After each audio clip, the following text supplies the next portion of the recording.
I'm really pale. I Look at me.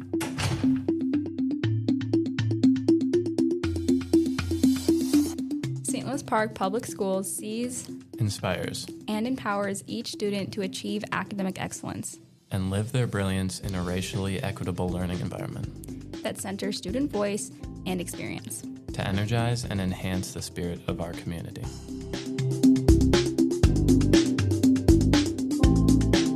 Welcome to the St. Louis Park Echoes Mission Series podcast. Each week in this limited series, we explore one aspect of St. Louis Park Public Schools' mission statement.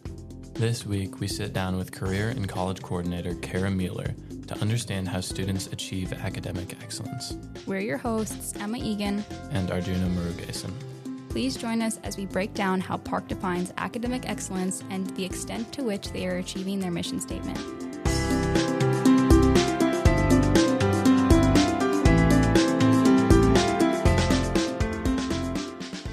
My title is Career and College Coordinator. I oversee career readiness, and I also oversee the career pathway courses that are called Career and Technical Education. So I work within the school and within a consortium of 10 other high schools. So our first question today is, besides college, what does Park do for students who aren't inclined to go into post-secondary programs after high school? Actually, quite a bit. My philosophy is any educational plan after high school is what we want students thinking about, regardless of a 2-year, 4-year, a diploma or a certificate.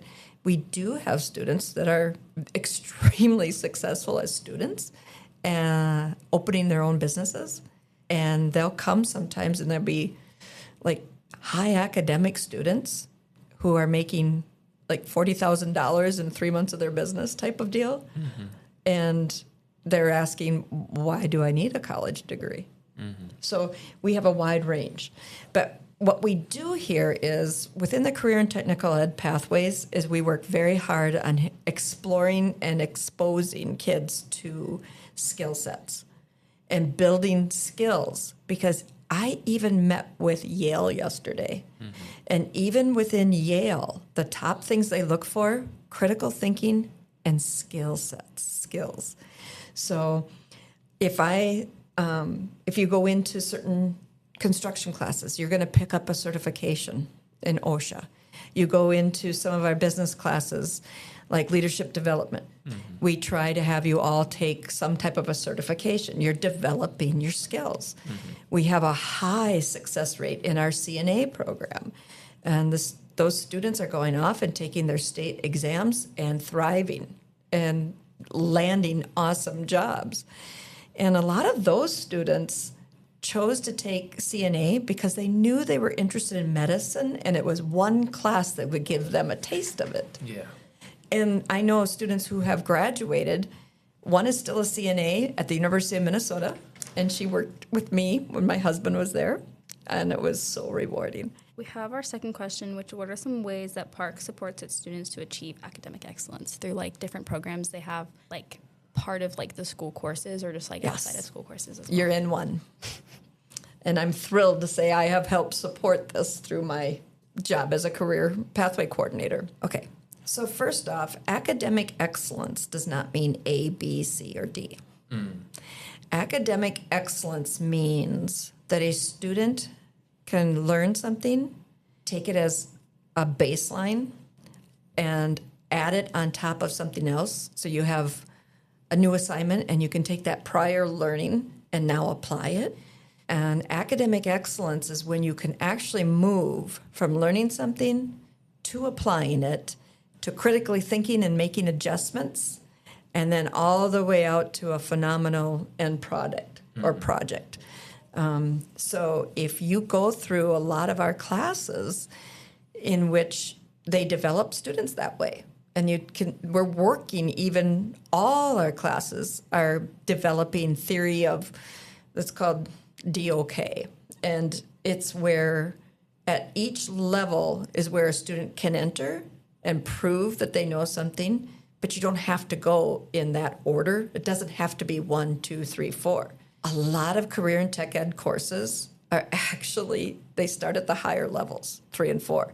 They take what you guys are learning in regular academics, and now they're saying, okay, so you know how to critically think, you know how to do math, you know how to read. Well, let's apply it to creating an accounting record. Let's apply it to a marketing campaign. Let's apply it to a construction project, an engineering project. These are all fantastic ways that we build academic excellence. Journalism. Yeah. I mean, how wonderful is it, in all honesty, that we have a communications pathway now. And so students in their English areas, you can do your literature English, but you can also do an applied type of English, of interpersonal communications, or public speaking, or journalism, and now take your journalism into audio and video. Will start next year. So that actually leads me into our next question. Could you tell us a little bit about the thought process that goes into creating new courses or classes, especially in terms of AP or IB? I could only speak for my lens. So because I'm fortunate enough to be in a role where I can help develop programming, what I like to do when we're thinking about developing something new is I look at what our community is thriving on. I look at what our school thrives on, but more importantly, when a student leaves here, where are they going to go? If they go off to a certain type of college or whatever, and if they come back to the Minnesota area, what's the leading areas and where could they work? I work with business and industry. We do surveys. Every year we have to do a CLNA in which we gather information from students, parents, business, and industry post-secondary. And we learn the data that tells us directions we should be going. Okay, so I try to hit those goals that we get set for those directions. And then the teachers are brilliant. Yeah. And I pick up on some of their skill sets, or they share them with me. And I'm like, aha, you know where that aligns? So I align that to the goals of our community and to our area. And then the teacher needs to prove a certain skill set or that they want to learn a skill set. And now we're going down the road of that teacher being highly qualified to potentially offer early college credit. Yeah. Now, these early college credits are either articulated and they're in a contract with a local community technical college, or they're concurrent, which means they're credentialed to literally be an employee of the college. And so now we're going down the road of you don't have to take a test to take a college course. You take the concurrent college course, and at the same time, you're earning college credit. Earning the credit, yeah. And so I love the concurrent pathway. And I would love to be able to so we have elective areas doing concurrent. I want our core areas doing concurrent. I would love if a student could graduate from St. Louis Park and already have a 2-year degree under their belt. On top of that, then, we do have AP and IB. We have an IB business course. We do have AP in a lot of our courses here. Yeah. I can't speak to the growth of those programs, but I do speak and tell the students that it is college preparatory work because of the academic rigor and your knowledge, but the only way you get the early college credit is by the test score. And so you got to be honest about that. Yeah. Now, they have a reputation when colleges are looking at applications. So it still means that if the student pushed themselves and took concurrent AP, IB, it looks away on an application. For sure. Would you say that Park does a good job of promoting and advertising reasons why taking these classes are important and for students to want to strive for that? That is brilliant. That young person was right on track. It is because of the role I play. When I talk to students, I really want to know what that student's likes, dislikes, and I really like to know how they learn best and what can push them and things like that. So that's where I advise whether or not you want to take this AP course or IB course or whatever. I would have to agree that we lack in tutoring. I also find it interesting that when you promote after-school help, are we making an assumption that it's only for students who are possibly behind or failing, not those who are thriving and just want extra help? So I need some time to think about that, but I think that student was brilliant in sharing that. It's just an interesting, maybe there's an assumption that when a student chooses high-level courses, they don't need help, but that's wrong. I hope this doesn't get me in trouble. No, I mean, this is Close to retirement, it's okay. I'm joking. I feel like we kind of asked a lot of our questions. Last one. The last one? Yeah, it kind of ties into what we've been talking about is like, how do you think Park motivates the students? Like, do you think they motivate students enough with their schoolwork or with like academics in general? Sadly, I don't. I think we could do better. But I also believe that there's a lot on teachers' plates. And there needs to be a mindset that really thrives with understanding where this will take you. Sometimes it's meeting the students where they're at. And what I mean by that is when we do career and college readiness material for your Park Connections, we don't give the same lessons that our seniors or juniors are going through to our freshmen and sophomores. We like to try to build it. But I do have a survey result in which our own students, and there was 1,500 students across 8 other schools that we did this with, and they are begging for real-world experiences, new equipment, and connections to careers. They want to see the relevancy of what you're doing in that classroom and where it could take me. And there's some careers that don't even exist that you guys will all probably go into. Yeah. But understanding, okay, now I see a career in my future, but what's the academics I need to get there? That's where we could improve.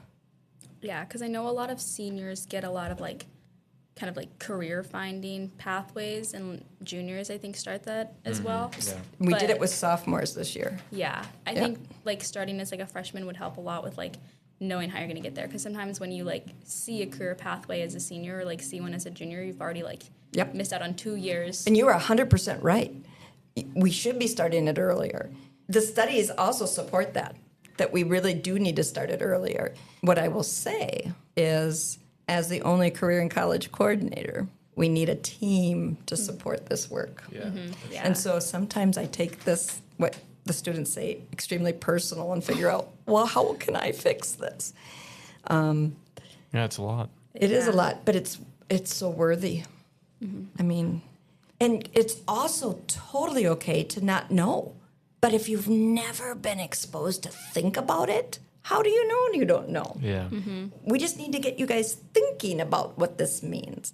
And actually, you're right. The freshmen did do a lot of career things the last few Park Connections. We intentionally did a lot of career mapping with our sophomores. So we're trying. Yeah. I'll be 100% honest, too. When it comes to Park Connections, it's whether or not it's delivered. You put a lot of work into doing something, and you do a lot of research, and you're trying to hit the students where they're at, and then you find if it doesn't even get to the student. Yeah. It's one thing for a student to decide to tune out, but it's a whole nother if it can't get to the student. Yeah. If you, the students, have ideas. I had a student yesterday who said, we really need a college course. And I said, what do you mean? He goes, no. He goes, it's just the how-tos. And so I was thinking, and I was not a like, bad idea. that's not a bad idea. And workshops that run like that. But I'd love to hear if you guys have ideas on these areas. And write them down. You never know where those things could go.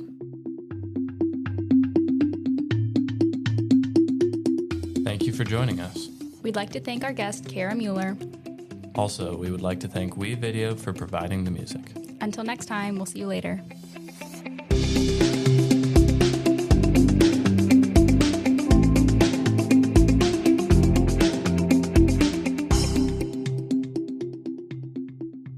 Thank you very much. Thank Thank you. you so much.